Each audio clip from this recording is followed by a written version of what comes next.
nanganganib ang buhay. Kaya nagtatago na. At ito, VP Sara Duterte nagsalita na mapatungkol sa paghain niya ng kaso laban kay Madriaga. Grabe. Alam mo yun, sobra akong ano rito, sobrang nginig ng laman dahil kung sino pa yung mga taong naglalabas ng katiwalian na ginagawa sa gobyerno, sila pa po yung ginigipit. Nakatulad do ngayon sa ginagawa dito dito sa 18 Marines. Ito nga po daw ay siguro nakasagap sila ng impormasyon na talagang pinag-iinitan at maaaring maaaring ikadelikado ng kanilang seguridad, ng kanilang buhay, lalong-lalo na po ng kanilang pamilya.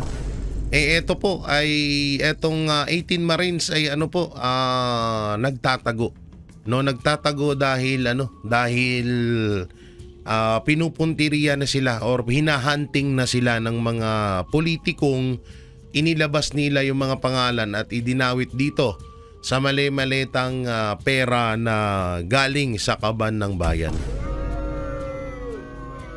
So syempre, bago natin ito simulan mga banateros, mga kabiya, huwag niyo pong kalimutan na i-like and share itong video na to para mapanood pa po na ibang pa natin mga kababayan. At please follow my TikTok account, FB page sa JG Banateros at J Guevara sa TikTok naman po. So at sa lahat ng social media platform ng Banateros Brothers. So simulan po na natin dito sa pahayag ni Vice President Sara Duterte mapatungkol kay Ramil Madriaga at sa 18 Marines. So ito po, pakinggan po natin. Yes, Congressman mismo si Congressman Toby Chanco. Sinabi niya yan na isa daw sa reason kung bakit yung alyansa nagka-leche-leche dahil dun sa impeachment na ginawa sa inyo. So, nasabi yan ni Toby Chanco. Sana Kasi, paniwala ko, nagmamadali din sila mag-promise ng pera. Kasi election na eh. Siyempre, lahat ng mga congressman parang tipong, nasaan na yung funding namin? Election na kami. Kami din eh. Mag-i-election din kami. Hindi lang naman kayo eh. Diba? So, Pera-pera talaga, no? Ay, yan. Planado. Yung pong yung latest na impeachment, meron silang sinasama pang iba na yung si Madriaga. Ano po ba ang kwento sa likod nito? Oo. Si Madriaga ay kinasuhan ko ng perjury dahil hindi ako papayag na itulad nila ito doon sa ICC case ni dating Pangulong Rodrigo Duterte. Kung makikita niyo yung ICC case, ang mga unang sinabmit doon ni Trillanes ay si Las Cañas at si Matubato. Kasi galing yun dito, di ba? Sa atin, sa Pilipinas. Meron silang hearing, pinabayaan sila ni PRD na magsalita. Nagsalita sila, nagpa-interview sila, ganon. Pero hindi question yung credibility nila. Parang tinanggap na lang ng lahat na totoo yung sinasabi ng witnesses. So dito, pagdating kay Madriaga, nag-file kami ng perjury kasi sinasabi namin walang katotohanan lahat ng sinasabi niya. At ito yung aming mga ebidensya, bakit namin nagsusuporta sa sinasabi ko na hindi totoo yan. Makikita nyo, actually 6 nga pala no? May 3 akong hindi pinangalanan. 1, 2, 3, tapos Makabayan, BBM, Pink Yellow. Meron pang 3. Makikita nyo, sa mga lumalabas na news items, sinasabi bagman, sinasabi aid, sinasabi civilian intelligence. Ang daming katayuan naman ni Ramil Madriaga, no? Bagman, intelligent, tas age. Baka sunod yan, jowa na ni BP Sara, ha? Kapal naman ng mukha nyo. Yung itsurang yon, di amak na mas gwapo pa ako dun eh. Agent. May mga ganun sila na words na hindi mo makikita doon sa affidavit. So bigla na lang siyang may narrative na sila. Bakit? Kasi kung makikita ninyo yung Madriaga affidavit, lumabas yon pagkatapos na ma-dismiss ng Supreme Court ang impeachment. Yung una nilang impeachment noong 2025. Yung una nila. Kasi doon sa kwento nila, wala silang, kumbaga, whistleblower. Kasi lahat ng kanilang ebidensya, kinuha lang nila at sila lang yung nagsasabi, mali ito, mali ito. Sila lang yung nagsasabi. Wala ni isang tao silang hawak na nagsasabi, uy, kinuha yung pera, uy, hindi totoo yan. Wala silang ganon. So ang ginawa nila, dinagdagan nila ng isang Madriaga na hindi totoo ang sinabi at sinasabi nila, ito yung missing link ko, si Madriaga. So sa ibang araw, pwede natin pag-usapan pa isa-isa yung affidavit ko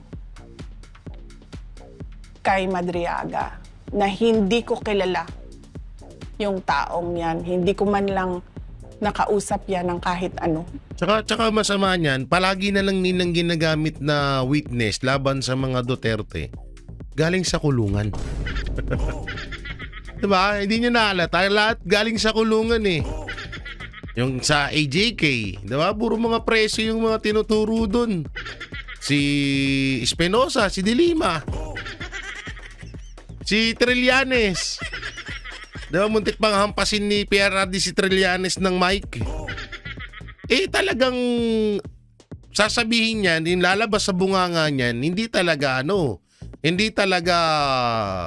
talagang against sa Duterte yan. Against, simulat sa full, against sa Duterte yan eh. Diba? Kaya nakakatawa lang na dyan lagi sila kumukuha sa mga preso, sa kulungan, kung sino yung pwede nilang makuha dyan pag ano nila.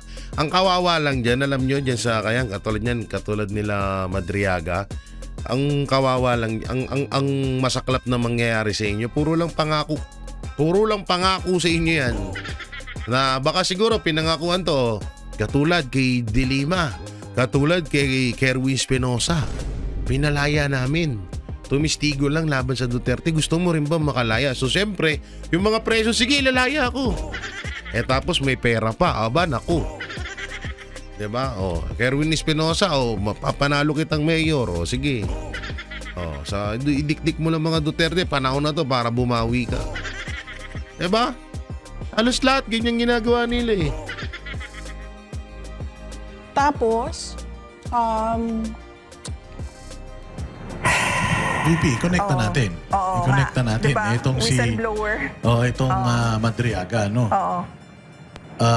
Reputation-wise or credibility-wise, meron ding isang grupo ngayon na nagsasalita patungkol sa corruption. And we are talking about 805 billion in total ng na-deliver daw nila sa mga congressmen at saka sa mga mangilan-ngilang senador. So, anong masasabi nyo doon na parang kayo, grabe yung paghahanap nila ng ebidensya, mantakin mo 3 taon na halos inuurot-urot nila ito hanggang makarating dito sa impeachment. Samantalang ito, yung kung hindi kayo updated, VP may mga dating membro ng AFP na lumabas, nagdi-deliver daw sila ng mali-malitang pera at documented. May mga pictures sila, may mga proof sila. Pero bakit parang hindi ito binibigyan ng priority ng gobyerno ngayon? Napansin ko na yung gobyerno hindi sila seryoso sa anti-corruption program nila. Tama. Kasi kung makikita mo, pinakita natin, diba, na yung impeachment ko, lahat yung ebidensya na yon, sila lang ang kumuha, sila lang ang gumawa, sila lang ang nagsabi, mali ito. Pero pagdating dito sa kabila, sa mali-maletang pera o tinawag nila na basura, walang in aid of legislation doon. Si Zaldico, on his own, nagsalita siya. Ito yung nalalaman ko. Si Gutesa, nagsalita siya. Ito yung alam ko. Itong 18 na dating security personnel ni Zaldico na ordinaryong mamamayan, walang kapangyarihan, alam niyang kakasuhan siya, alam niyang habulin siya, alam niyang papahirapan pamilya niya, alam niyang posible siyang patayin, nagsabi ng kanilang nalalaman. Hindi ko kilala to ha, walang makakapagsabi dyan sa kanila. De, tsaka ayun nga talaga masakit. Hindi nila siniseryoso pag may mga lumabas na ganito. Paano nila siseryosohin? Si Marcos Jr. nga ang mastermind. Kaya hindi talaga nila siseryosohin No? Yun ang masaklap dyan. Nga, tama yung sinasabi ni VP Sara Duterte na kahit ikakapahamak nila, talagang nanindigan sila at lumabas sila ayon dun sa mga nalalaman nila dahil yun ay totoo. Ang hirap, sobrang hirap ng kalagayan ng 18 Marines na to ni Gutesa. Sobrang hirap ng kalagayan nila. Diba? Walang nagpo-protection sa kanila Una-una, paano sino magpo-protection sa kanila? Gobyerno. Paano sila pro-protectionan ng administrasyon? Magkaiba yung administrasyon tsaka gobyerno. Paano sila po-protectionan ng administrasyon kung yung mismong administrasyon ang itinuturo nilang mastermind na yun naman din talaga ang totoo. Diba? Yun yung masakit.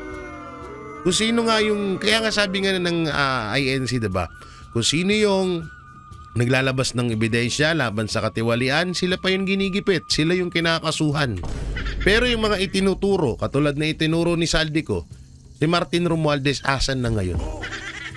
Ang sarap buhay. Lumalangoy sa pera ng taong bayan. Kinausap ko sila o nakita ko sila or kinita ko sila. Kahit man yung mga kasama nila, yung abogado. Walang makakapagsabi dyan sa kanila na alam ko kung ano yung ginagawa nila. Ito, mga ordinaryong tao na nagsabi, ito yung alam namin sa korupsyon Pero makikita nyo, sobrang tahimik ng gobyerno. Wala man lang silang, we take this seriously, and we will look into the allegations, we will check the documents, we will look into the photos. If these are real, walang ganun. Ang lumalabas lang, ay naku, mga dishonorably discharged yan. Ay naku, pakawala yan ng mga Duterte. Ay naku, si Zaldico ba pakawala namin? Si Zaldico kasama nila yun, diba? Tama. Siya yung Shiminet, diba? Sa pool. Sa kanya galing yun. Yung Shiminet. Kay Zaldi galing yun. Against me. Pakawala ba namin yan? Si Gutesa, wala man nakakilala dun sa kanya. Paano naging pakawala namin? So, sa mga ganon, kapag tinatamaan si Martin Romualdez, si BBM, yung administrasyon, kung sino man yung mga tumanggap ng maletang pera, hindi nila siniseryoso. Tama. Iniisang tabi nila, sineset aside nila. Tama. Na para bang baliwala. Ang ginagawa nila, inaatake nila yung notaryo, inaatake nila yung kung sino yung tao, hindi man lang nila binabanggit yung sinabi ng tao. Meron ba itong katotohanan? Dahil 18 na ito, na ordinaryong mamamayan na nagsasabi, ginawa namin ito. Naghatid kami ng pera sa mga taong ito. Wala. Tahimik. Kahit nga sana pag-aralan man lang or silipin yung mga ebidensya na hawak na 18 Marines, wala. Diba? Kasi nga sila din. So sino nga naman? Kaya nga dapat talaga may tinatawag na, kasi sa administrasyon, iilan na lang, bilang na lang sa daliri mo dyan talaga ang malinis dyan. Ilan na lang talaga, mabibilang mo.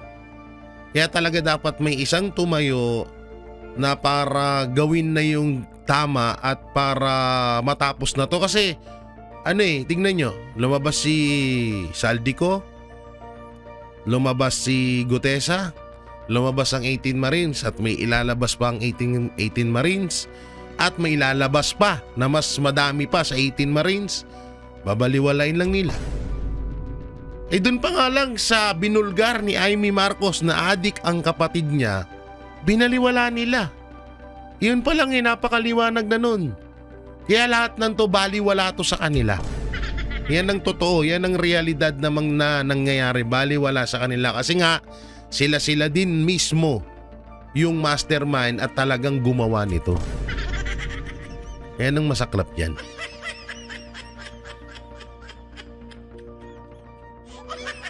Hindi ko lang alam kung may may kapangyarihan ba ang kataas-taasang hukuman para itigil na yung ganitong gawain ng administrasyon. Hindi ko lang alam comment nyo na lang dyan kung may kakayanan ba sila, pero kung meron man, pasiguro panahon na talaga. Dapat noon pa. Hindi na dapat pinatagal to Grabe na. Biro mo, meron na naman tayong budget na sa 2026, 'di ba? Magkano 'yon? 6 trillion para sa edukasyon. So kung sa 2025 nang nagkaroon ng nakawan, what if pa sa 2023, 2024 at 2026? Nagawa nga nila sa 2025 yan So talaga dapat na talaga to, matigil na tong korupsyon na to. So makikita mo, seryoso ba talaga ang gobyerno sa anti-corruption? Hindi. Wala. Wala silang pakialam. Kasi tatamaan sila doon sa mga katotohanan na sinasabi. Kasi paano mo ba masabi na merong ulterior motive yung mga nagsasalita? What will they gain if they speak about what they know? Diba? Wala naman Hindi man yan tatakbo sa eleksyon, hindi yan mananalo. Hindi naman yan kunwari magsasalita kontra sa katiwalian sa administrasyon ay mabibigyan ng medal. Wala silang makukuha diyan sa ginawa nila. So doon pa lang mag-iisip na sana yung gobyerno, di ba? Itong taong ito, walang motibo ito para magsalita ng kung ano yung nalalaman niya sa katiwalian. Pero nagsalita pa rin siya. At yan naman so yung ibig nakikita. sabihin, merong truth diyan. Pero para sa gobyerno, para sa administrasyon, paninira lang yan. Yung lagi naman yun ang sinasabi nila, paninira lang yan. Para pagtakpan daw ang issue sa impeachment. Yan lagi nila yung pinamumukha sa atin. Tutay na totoo yun. Anong mapapala nitong mga to? Si Gutesa, although si Saldico, may napala siya.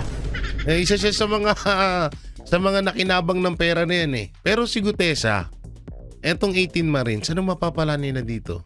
O tignan mo ngayon, nagtatago sila dahil may gustong pumatay sa kanila. At mamaya papakita natin yan. May gustong pumatay sa kanila kaya nagtatago sila ngayon. Diba? Ang masakit pa doon, binabaan sila ng NBI ng Supuena para lumabas ulit sila. Ngayon yung masakit yan. Tapos ang kasunod niyan, pag hindi nila na yung Supuena ng NBI, magiging wanted sila. Magkakaroon sila ng warrant of arrest. So doon sa warrant of arrest, corner na sila. Hindi na sila makakapagsalita doon. Malamang sa malamang. O bakit si Gutesa pagtapos nung Pagkatapos lumabas ni Gutesa, saan si Gutesa ngayon? Hindi natin makita. Ang sabi nila, 'di ba, hawak na. So biglang nagbago ang statement ni Gutesa. 'Di ba? So alam na natin kung anong nangyayari kay Gutesa ngayon. So hawak na siya. Masaklap pa nito pati pamilya niya. Itong mga to, hindi naman to tatakbo senador tong 18 Marines. Ikakapanalo ba to ng mga Duterte itong nilabas nila para sabihin nila na pakanato ng mga Duterte? Wala pang 18 Marines, wala pang Gutesa, wala pang Saldico. Kay Pangulong Duterte pa lang, kayang ipanalo ng Pilipino ang mga Duterte kahit wala tong ganito. Pero ang kinagandahan nga dito, nalaman natin talaga. 'Di ba? Talagang naglabasan at aasahan natin na mas marami pang darating diyan. Mas marami pang magsasabi. Kahit mismo sila magtuturuan na 'yan. Magtuturuan na 'yan sila, tingnan niyo. Ang lihis lang yan sa ICC investigation. Yun pa yung sinasabi nila. Pero ang alam mo, exciting yung sinabi ni VP yung next week daw kay Madriaga naman ang pag-uusapan. So ibig sabihin, may next week. Yeah. Ang ibalik ang tapang at malasakit. Binabalik na nga natin ba? Magiging regular program na yan. Palagay ko, napakaganda nito eh. Napakaganda nitong opportunity na to. Kasi marami rin talaga, VP, mga kababayan natin na Totoo yan. gusto marinig yung mga sagot mo sa bawat batikos nila sa'yo. Totoo Kasi yan. parang sinasabi nila, Banat Bay, masyadong mabait si VP eh.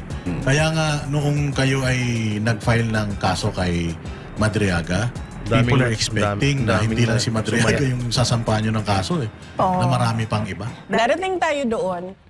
Depende na yan sa kahandaan ng abogado Nako, yari kasi kayo. sila yung mga naghahanda.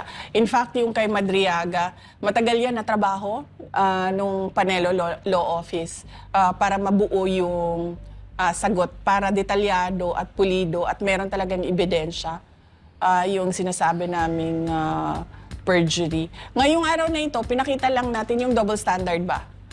Ito walang ebidensya, gumawa ng ebidensya, umabot sa impeachment. Ito may ebidensya talaga na hindi gawa-gawa yung ebidensya. Base siya sa isang ordinaryong mamamayan na walang motibo para sirain ang administrasyon, pero hindi pinapansin at hindi tinututukan at hindi Yan ang binibigyan masakit. ng halaga. Tama. At saka testimonial evidence to. So talagang ebidensya dahil first-hand information yung nakuha nila. Hindi lang yun yung mga naglalabasan Banat Bay. Meron pa nung nakaraan, VP, kung hindi mo nabalitaan, yung text messages. Ay, naku. Bersamin. Yung text messages na sinabi ni Egay Erice na ipinakita daw sa kanya yung detalyadong paggamit ng pera galing sa flood control, nagamit pa daw yan nung nakaraang eleksyon. So ito pa, yun pa. Yeah, so kaya ko nasabi ay nako eh. Kasi ang dami niyan. Ang dami niyang text messages na yan. Hindi yan isa lang. Nako, Oo. ang Kaso, dami pala niyan. hindi nilalabas kasi pakiramdam ng mga tao na may alam doon sa text messages, ay hindi naman ito papansinin din ng administrasyon eh. Kasi itatago lang nila ito or ihaharas lang kami, ititreten lang kami, kakasuhan lang kami. Which is, yun ang ginagawa ngayon sa 18 na mga dating security personnel ni Zaldico.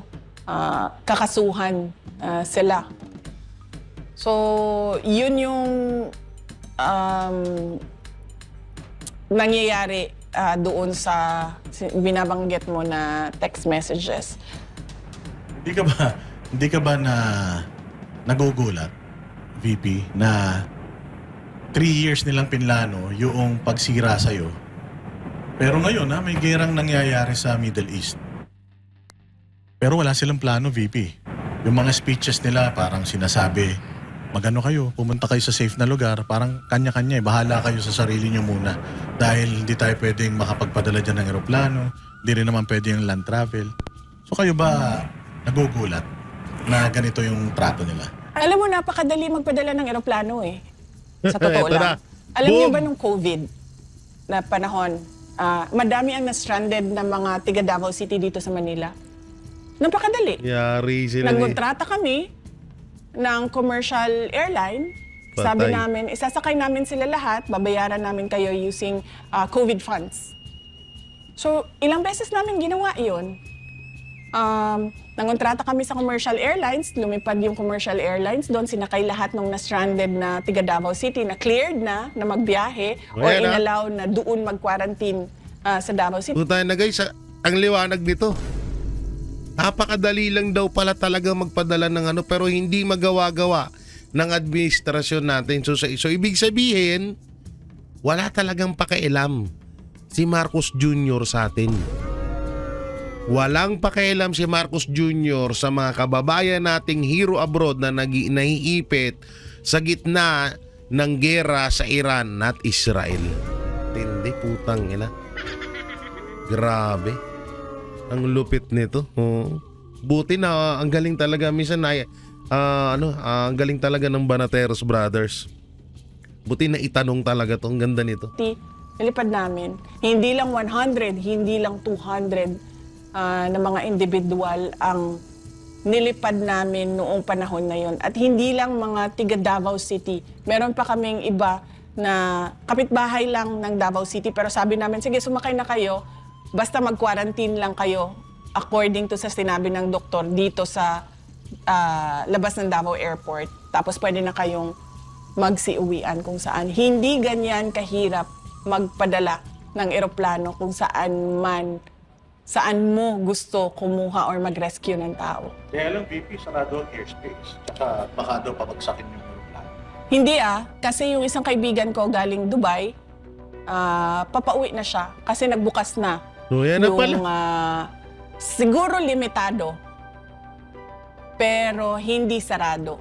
Kasi yung kaibigan ko, papauwi na siya ng Pilipinas. Commercial flight siya. Pero putang ina, no?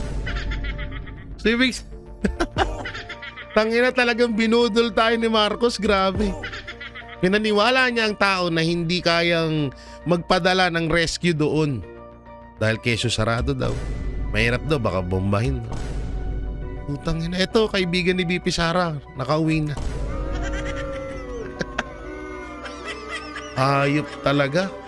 Sana maraming manggigigil dito na OFW. Maraming manggigigil dito na OFW, promise. Kayo dapat ang unang-unang inaasikaso ng gobyerno.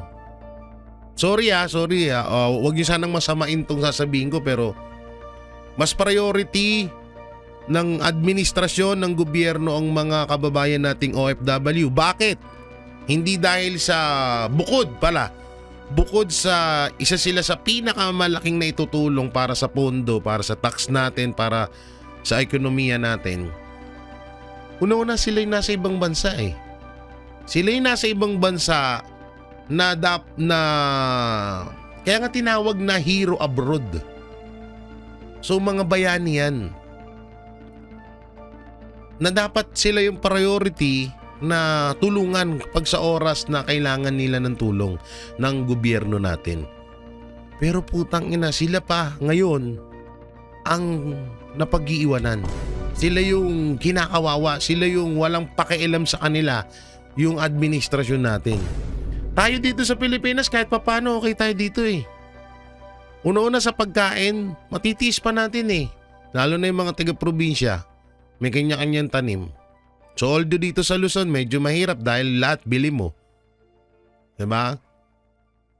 Pero mas mahirap yung kalagayan nila dun. Hindi mo kabisado ugali ng mga tao dun. Hindi mo kabisado ang ugali ng amo mo. 'Di ba? Hindi mo kabisado ang lugar saan pupunta. Hindi mo kabisado, hindi mo ano yung lengguwahe nila dun. Klima nila. 'Di ba? So sobrang hirap sila dun. Sobra ako na sa mga OFW dahil una-una ako po yung naging charity vlogger. At isa din sa mga tumulong, sa mga tinutulungan ko, ay isa din sa mga OFW. Talagang sobrang mahal nila din talaga. Ang mga OFW sobrang pagmamahal sa atin yan. mga kababayan nila na nandito sa akala nyo ba ito real talk yung mga OFW na nagtatrabaho sa ibang bansa, OFW nga sorry. Yung mga OFW na nagtatrabaho doon, akala nyo para lang sa pamilya nila. Puta na pati tayo dito na nasa Pilipinas, pinapakinabangan natin sila. Tandaan nyo yan. Tandaan nyo yan mga kabiyaya, mga banateros. Yung mga OFW doon, pati tayo nakikinabang sa pinagpapaguran nila doon. Ang masama pa, imbis na tayo ang makinabang, putang ina kung sino-sino lang dyan sa gobyerno ang nakikinabang ng pinaghirapan, dugot pawis ang inilaan ng mga kababayan nating OFW, tapos sila pa yung pinapabayaan. Tanginang yan, nakakagigil. Gigigil ako. Meron po bang planong OVP para tulungan ng mga OFW natin? Meron kaming point person, meron kaming tao sa Office of the Vice President na itong tao na ito in charge siya sa mga tinatawag na parallel groups. Dating campaign support groups na naging ngayon ay mga supporters pa rin ko at ng Office of the Vice President na nasa iba't ibang lugar. So tinatanong namin sila, yung mga nasa Middle East, meron ba sa inyo ang gustong umuwi? Kasi baka meron kaming matulong sa inyo sa pag-uwi Partida, ninyo. ginigipit pa sa budget Once yan. meron ng magbukas na commercial flights kung saan man kayo. Handa ang OVP din tumulong. Yes, limited yung capacity namin na tumulong. Pero handa kami na tumulong doon sa mga Grabe, gusto no? talagang umuwi. So far, tinatanong ko yung tao namin sa Office of the Vice President, tinatanong ko siya kung meron ba nagsabi sa kanya na gustong umuwi, kailangan ng tulong. Lahat daw nagsasabi na ay nilang umuwi kasi wala silang uuwian dito sa administrasyon ni BBM. Walang trabaho na maibibigay sa kanila. At paano na lang daw yung mga anak nila Grabe. magugutom. Pero sinabi pa rin namin na kung meron man gustong umuwi, ay ipaalam sa kanya at hahanapan namin ng paraan paano kami makatulong sa kanila para mabalik sila dito sa Pilipinas. Alam mo, nahihiya talaga ako sa mga kababayan natin. Dahil nakita nyo naman yung ilang oras natin na pinag-uusapan na impeachment at panggagago ng mga miyembro ng House of Representatives na ang daming mga kababayan natin na mas malaki pa yung problema nila ba? Tulad niyan, naiipit sa giyera. Hindi alam kung anong mangyayari sa mga susunod na araw. Nag-aalala sa kaligtasan nila. Yung mga kababayan natin na walang trabaho, nandito sa Pilipinas, walang trabaho, walang oportunidad. Mga negosyo ng mga businessman dito sa Pilipinas, bagsak. Walang kita. May kita man, sobrang liit. So, sa madaling salita, double kill ang OFW sa bansa natin. Gustuin man nila umuwi, hindi sila makauwi, walang oportunidad dito sa bansa natin. Pagdating naman doon sa pinagtatrabahuhan nila, delikado buhay nila. Kawawa. Nagugutom natin ng mga kababayan. Ang dami nun. Na parang tipong araw-araw nila hinahanap yung pera, pambili ng pagkain. Hindi na nga nila maisip araw-araw paano yung ligo ko eh. Kasi paggising nila, saan ko hahanapin ang pambili ng bigas mamayang hapon? Tama. Ang daming, yung mga nagkakasakit, sobrang dami nun na hindi nila alam saan nila kukunin yung pang-chemo therapy nila. Tapos, nakakahiya sa ating mga kababayan na ganito pa rin. Nandito pa rin tayo sa politika, nandito pa rin tayo sa impeachment. Tapos sila, hindi na nila alam saan nila hanapin yung hope, yung pag-asa. Saan nila panghahawakan yung pag-asa ng kinabukasan nila. Kasi nakikita ko yung yung na parang ibalik ang tapang at malasakit. Kasi nawala po talaga yung ganoon sa Kaya gobyerno kailangan talaga dati. Nung panahon ni Tama Pangulong si Banat Duterte, Bay. naramdaman niya ng mga OFW yung malasakit. Pero nakakalungkot lang isipin ayaw nilang umuwi kasi wala silang uuwian. Kahit Delikado. delikado na yung buhay nila. But no choice. Yun yung sinasabi Pero ng firm VP. firm si Pangulong Duterte before.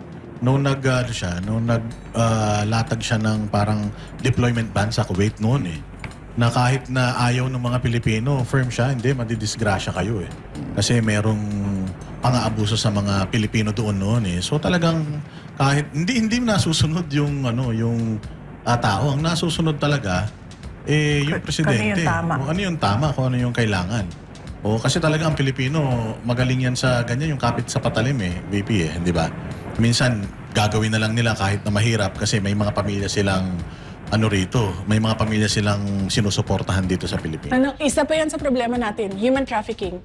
Yung dito sa Pilipinas nire-recruit, maayos basahin sa papel, magtatrabaho ka bilang Yan, isa pang waitress. problema talaga Ganon. yan. Pagdating doon, nagtrabaho sa bar, nagmamasahe yung mga, tawag, dirty massage, yung ganon.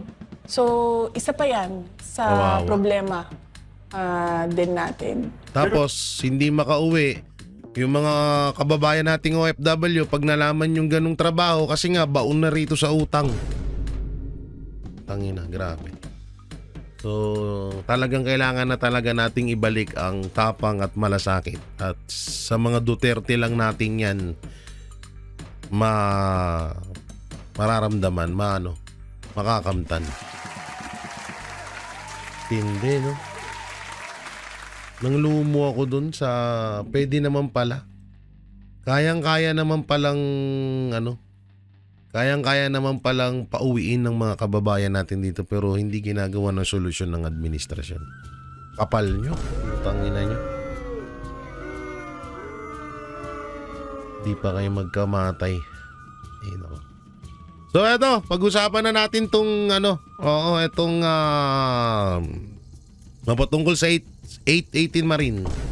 Ito nga, sabi ni BP Sara, ang pera ng bayan ay hindi dapat ilagay sa maleta at ang katotohanan ay hindi dapat ilagay sa katahimikan. True. Grabe. Ito, ano naman tong hype na to? Buhay pa pala to. Basta patas kami. Nandito kami para sa patas. Di wow. Nandito kami para sa patas.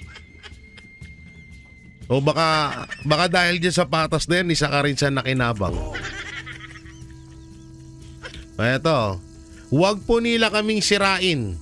Wala pong sumusuporta sa amin kahit sino. Ang sinasabi lang namin dito ay tungkol doon sa mga anomalya na nangyari sa flood control, sa mga pera na dinala namin sa mga matataas na opisyal ng gobyerno natin. Yung masakit talaga Kaya kailangan talagang matuldukan na ito, biruin mo. Kung sino yung mga naglalabas ng katotohanan laban sa katiwalian sa gobyerno, sila pa ang ginigipit at nangyayari na ngayon yan. Ipapakita ko sa inyo yan. Katulad na lang nito. Ito yung sinasabi ko kanina. NBI, Subpuena, 18 ex-Marine, tsaka si Baligod at si Mike Defensor. So may Subpuena na.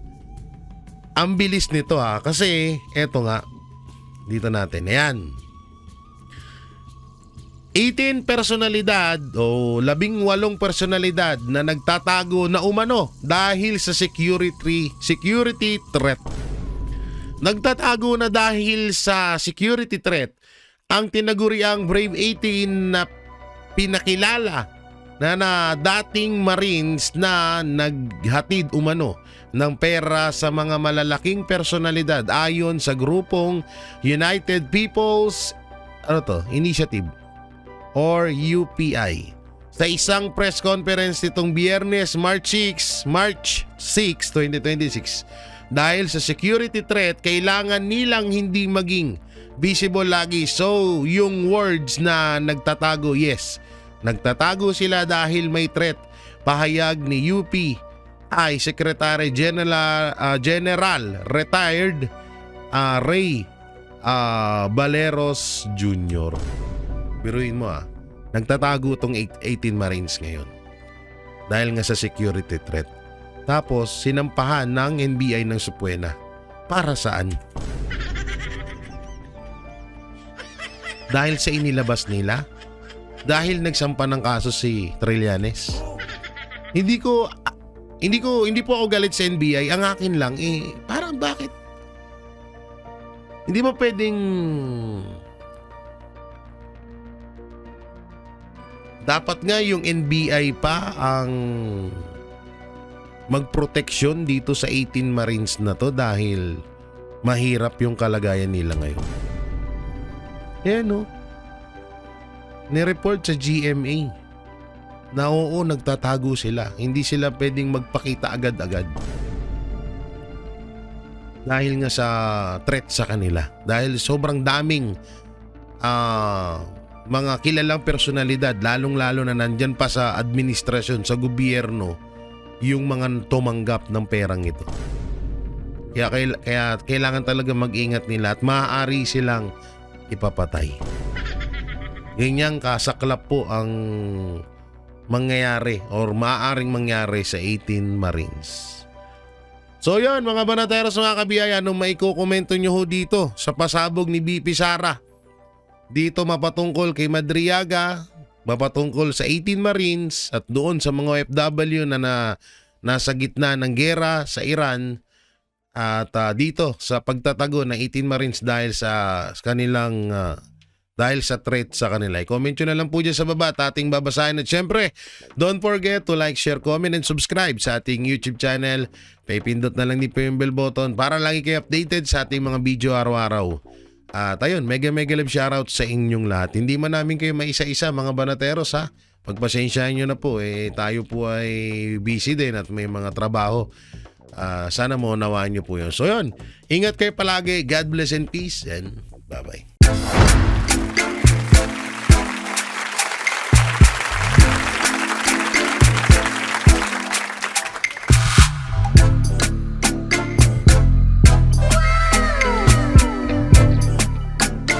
The next performance will start momentarily.